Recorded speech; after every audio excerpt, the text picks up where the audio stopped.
LeBron umangat muli sa rankings. Sa steal category naman, at minekos-mekos lang si Brooks sa mga crucial play support. Ganado nga ang laruan ni LeBron, lalo na katapat niya muli ay ang pesky defender na si Dillon Brooks.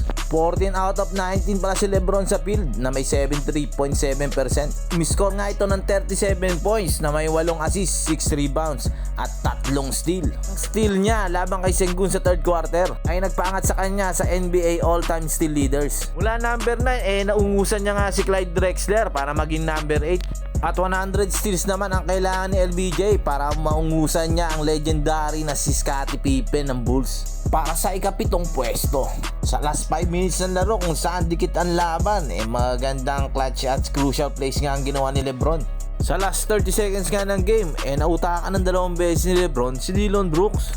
Sa play nga na ito, nakita agad ni LeBron na magdo-double na si Brooks at alam niyang ma-open si Reeves. At dahil dito nga nagkaroon ng magandang look at made 3 si Reeves bago pa naman makarecover ang depensa ni Brooks. Tabla ang laban, last play ng Lakers, syempre kay LeBron. Sa play na to, nautakan niya na naman si Dillon Brooks. Low post si LeBron at unti-unti siya nagbaback down upang makuha ang space ng defender. Sakto pang entry pass ni Reeves. Di na na-establish ni Brooks ang kanyang defensive stance at nag-try na lang umistil. Ngunit naiwanan na siya ni LeBron at pinaul na lang ito. Hinawakan pa sa jersey. Di lang isa kundi 2 beses. Dahil doon, 2 free throws si LeBron. Mintis ang unang free throw ni LeBron. Ngunit bumawi naman kagad ito sa pangalawa. At ito nga ang naging game-winning free throw. Panalo ang Lakers 105-104 at nakabawi na sila sa Houston.